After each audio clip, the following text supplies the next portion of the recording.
Amanhã, Lula tem dois encontros, um com o Zelensky, outro com Joe Biden.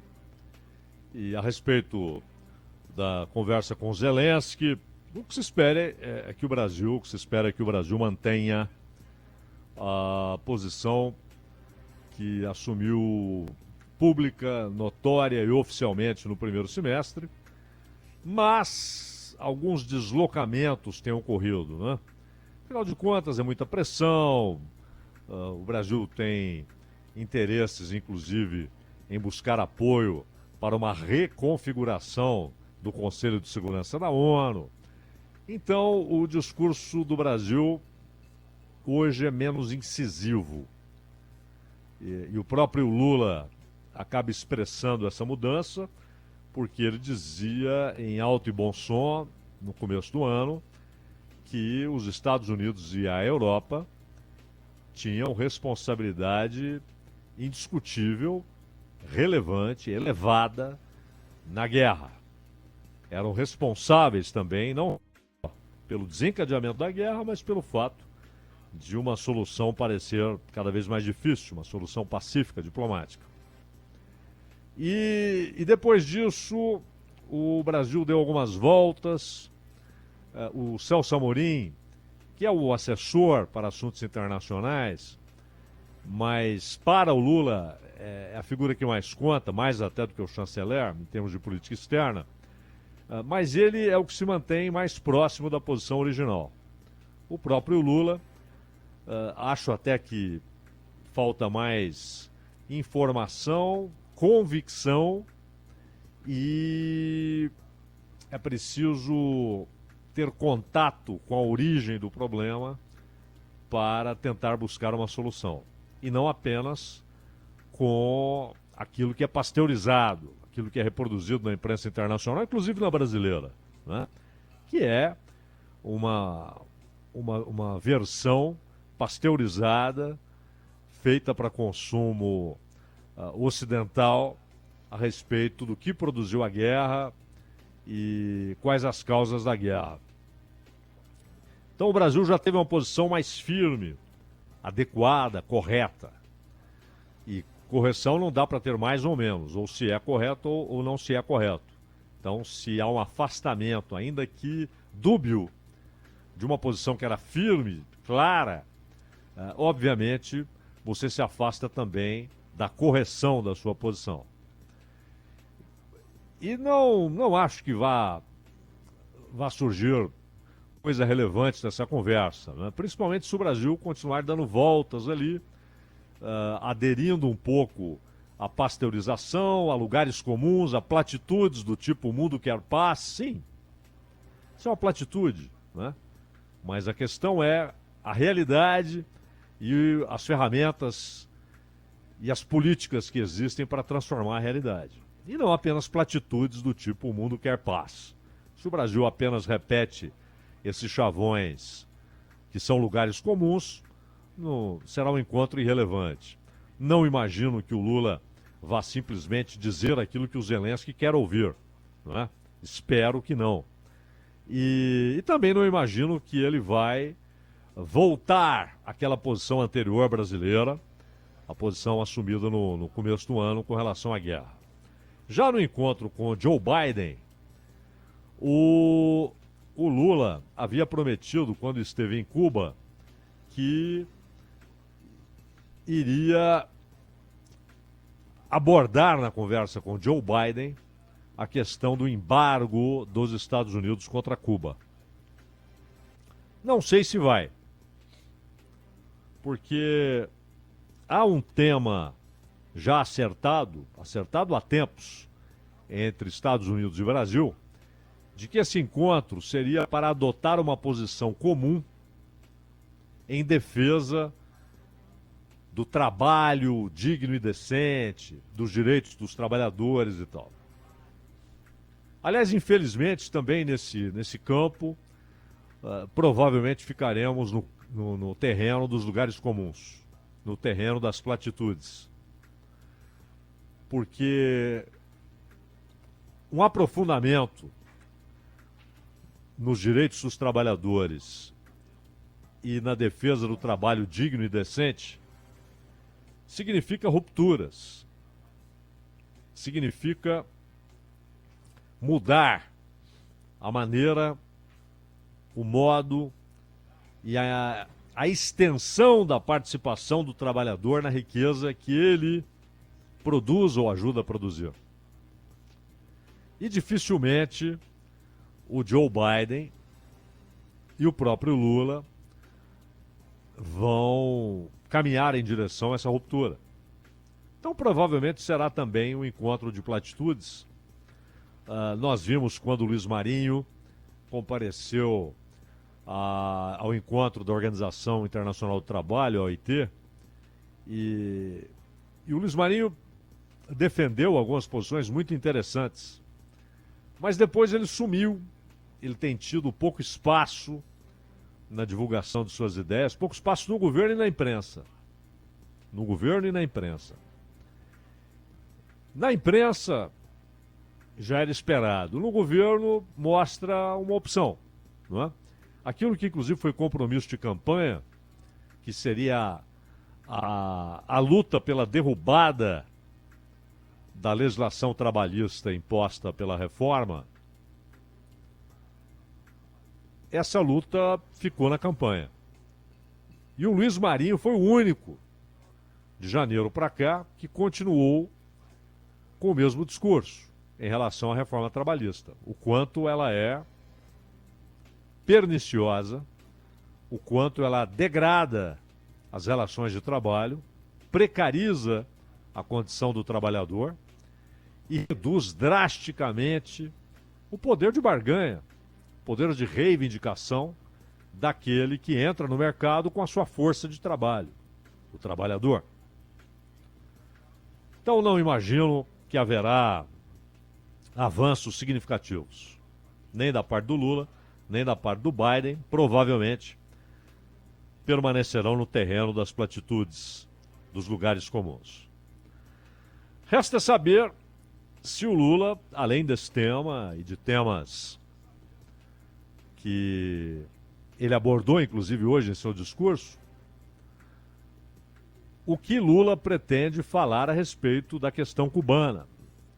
Porque em Cuba, no discurso que fez em Cuba, quando participou do encontro dos países em desenvolvimento mais a China, em Havana, o Lula deixou claro que considera o embargo uma ação criminosa, uma política criminosa de Estado,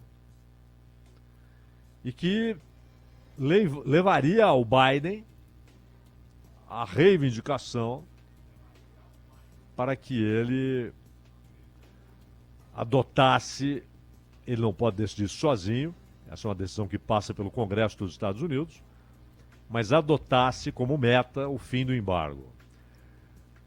O Joe Biden não vai fazer isso. Se de fato o Lula abordar o assunto, provavelmente o Biden vai tergiversar, né? Ou vai mudar de assunto, ou vai dizer, vamos ver, ou vai tratar superficialmente e terá ansiedade para mudar logo de tema, ou vai adotar o tom e dar uma resposta ríspida, do tipo, esse é um assunto nosso, que não interessa a mais ninguém. Seja como for, Biden, que pretende disputar a reeleição, isso depende de uma série de fatores, né? O Biden tem sido protegido pela imprensa dos Estados Unidos do festival de denúncias de corrupção que há contra ele. Denúncias sérias, pesadas, que, devidamente apuradas e, se confirmadas, só poderiam levar ao impeachment. Há um pedido do comando da Casa dos Representantes para que a Casa aprove uma autorização para que o Senado julgue o impedimento de Joe Biden. Porque só o Senado faz o julgamento, mas a Câmara é quem autoriza. Como no Brasil, o Brasil copiou esse modelo. E a diferença é que lá, quando a Câmara autoriza o julgamento, o presidente não é afastado. Aqui sim, aqui quando a Câmara autoriza o julgamento, que sempre ocorre no Senado, como lá, o presidente é afastado de suas funções até que haja o julgamento. E lá não, ele continua na presidência. Mas dificilmente isso vai andar. E ainda que haja aprovação da Câmara dos Representantes, onde os republicanos têm maioria, no Senado os democratas têm maioria e é lá que ocorre o julgamento. Mas o Biden quer a reeleição, deve enfrentar o Robert Kennedy Jr. nas primárias no ano que vem. E ele sabe que a Flórida, por exemplo, é um estado-chave na eleição. E por isso mesmo tem muito medo de mudar a política em relação a Cuba. O Obama fez algumas mudanças, umas flexibilizações, mas em nenhum momento atacou o problema, o cerne do problema, o conceito que tenta fundamentar o embargo. Em nenhum momento. Ele fez flexibilizações que já foram interessantes para a economia cubana, tal o peso do embargo. E no Senado, um grupo de 5 parlamentares apresentou um projeto de lei, isso em março deste ano, projeto de lei conjunto dos 5, para acabar com o embargo contra Cuba. Mas acabar com o embargo comercial, ele mantém armadilhas. E nem poderia ser diferente quando você vê que os autores são Amy Klobuchar, Chris Murphy, Elizabeth Warren, que disputou, aliás, as primárias que o Biden ganhou, do Partido Democrata, e 2 republicanos, o Jerry Moran e o Roger Marshall. Então não dá para esperar que seja algo cabal, né? Que de fato rompa com as amarras conceituais perversas do embargo. De todo modo, é uma iniciativa. Ou seja, se o Biden decide encarar essa, ele até teria uma base ali, pequena por enquanto, mas uma base de apoio. Mas teria também uma oposição feroz dentro do Congresso dos Estados Unidos. O embargo, embora oficialmente ele tenha começado em 62, fevereiro de 62, com John Kennedy na presidência, o embargo, na verdade, ele começou antes, começou com Eisenhower. Ele começa com Eisenhower e depois é ampliado e transformado nessa lei do embargo pelo John Kennedy. E tem base tanto em uma lei de 1917 a respeito de comércio com nações inimigas, quanto tem base na ideia de que os Estados Unidos têm uma autoridade que não pode ser contestada nas Américas.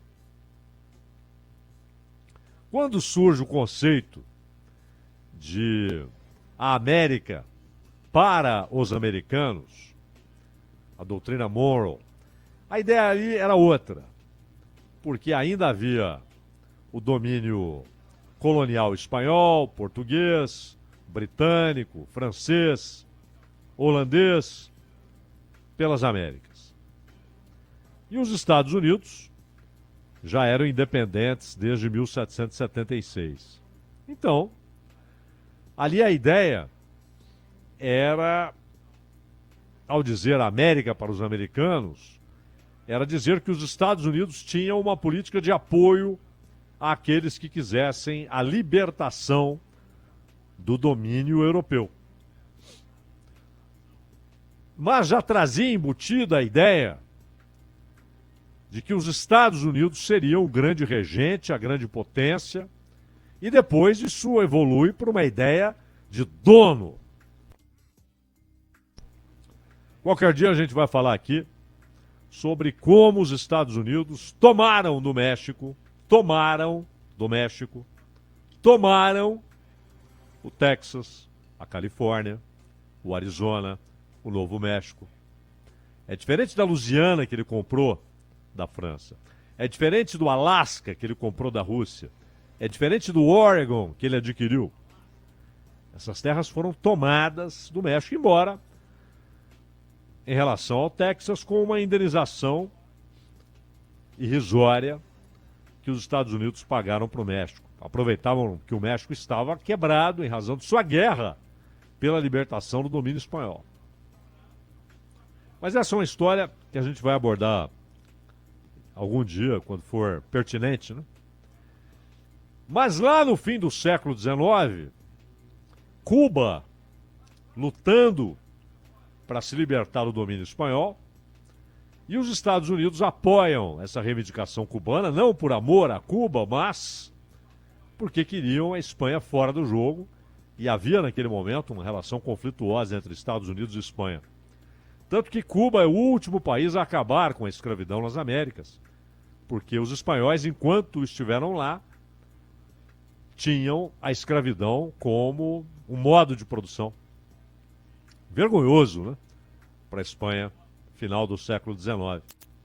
Ainda mantinham a legalidade da canalice da escravidão humana. Cuba se liberta em 1902, faz sua primeira Constituição como país independente. E notem, naquela Constituição de 1902, os Estados Unidos fazem os legisladores incluírem no texto constitucional uma emenda Platt. E essa emenda dizia escancaradamente o seguinte: os Estados Unidos têm o direito de intervenção em Cuba.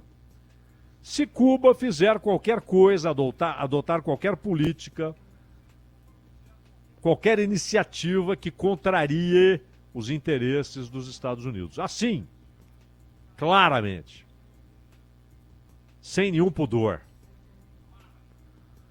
Na década de 30, com a crise mundial, inclusive a crise econômica nos Estados Unidos, que começa a ser resolvida com o novo acordo, né, do Franklin Delano Roosevelt. E o Roosevelt, naquele momento, a preocupação era claramente com o que acontecia na Europa, a ascensão do nazismo, as claras demonstrações, os claros sinais de que, tão pouco tempo depois da Primeira Guerra, uma segunda grande guerra se aproximava. Então, os Estados Unidos, mesmo assim, continuaram com uma política criminosa na Nicarágua, que resulta na morte de Sandino e na ascensão do Somoza, a família Somoza, que ergueu ali uma ditadura sanguinária. E em Cuba, um golpe de Estado. E lá estava participando de tudo e depois tendo controle sobre os presidentes seguintes, Fulgêncio Batista. Na década de 40, Batista é eleito. Termina o mandato, ele vai embora e no início dos anos 50 ele resolve se reeleger, resolve voltar à presidência. Claramente ele prospecta o ambiente eleitoral e vê que não tinha chance. E aí, com o apoio dos Estados Unidos, é dado um golpe de Estado em Cuba. Assim como foi dado um golpe de Estado na Guatemala contra Jacob Arbenz. Assim como foi dado um golpe de Estado no Irã contra Mossadegh. E todos eles comandados pelos Estados Unidos. No caso do Irã, coautoria, né? Estados Unidos e Reino Unido. Foi um golpe a 4 mãos, executado no Irã contra Mossadegh. Sempre contra governos que tentavam romper com as velhas estruturas, que lutavam por independência, por controle de sua própria economia. Sempre. Lá atrás, na Nicarágua, contra Sandino, que nem era governo, contra Arbenz, na Guatemala, presidente que estava em seu mandato, contra Mossadegh, primeiro-ministro do Irã. E Batista, com apoio, dinheiro dos Estados Unidos, estabelece uma ditadura cruenta, com julgamentos arbitrários, perseguições, execuções. E, ao mesmo tempo, transforma Cuba num território sob controle, em parte, da máfia, que controlava os cassinos, a máfia dos Estados Unidos, que nascera, ou se fortalecera, já existia, claro, mas se fortalecera nos anos 20 e 30, e no início dos anos 50 já era uma potência. A máfia passa a controlar cassinos em Cuba, a prostituição, a venda de entorpecentes, o controle do abastecimento de bebida e milionários americanos que eram donos da maior parte das terras cubanas e da produção de rum, cana-de-açúcar e, portanto, também do açúcar, produto de exportação, tabaco, os famosos charutos cubanos. Então, quando há a Revolução de 59, os Estados Unidos, até porque eles haviam pouco antes suspendido a entrega de armas para o Batista, porque previram que o Batista não ia segurar o rojão. E ficaram à espera. O que será esse novo governo? Quando esse novo governo decide que não era apenas uma mudança de governo, mas haveria uma ruptura e as terras seriam nacionalizadas, os bancos, os negócios, e que não haveria mais o controle, seja de bilionários americanos, seja da máfia, sobre a economia cubana, Eisenhower já começa a determinar uma série de punições a Cuba, sanções, suspensão de comércio. E aí, em fevereiro de 62, com John Kennedy, é estabelecida uma política que depois foi ganhando adendos, né?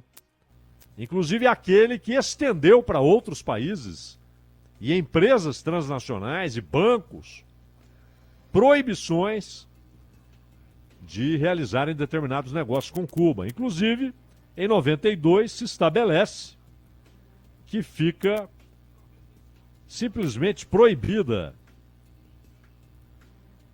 a utilização de portos americanos por navios que, nos 6 meses anteriores, tenham ido até Cuba.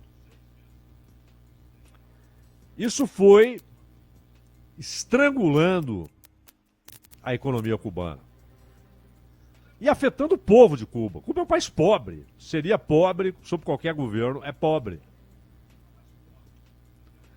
E o país mais rico da Terra faz um cerco há 61 anos oficialmente, mas há 63 anos de fato, 62 anos de fato, um cerco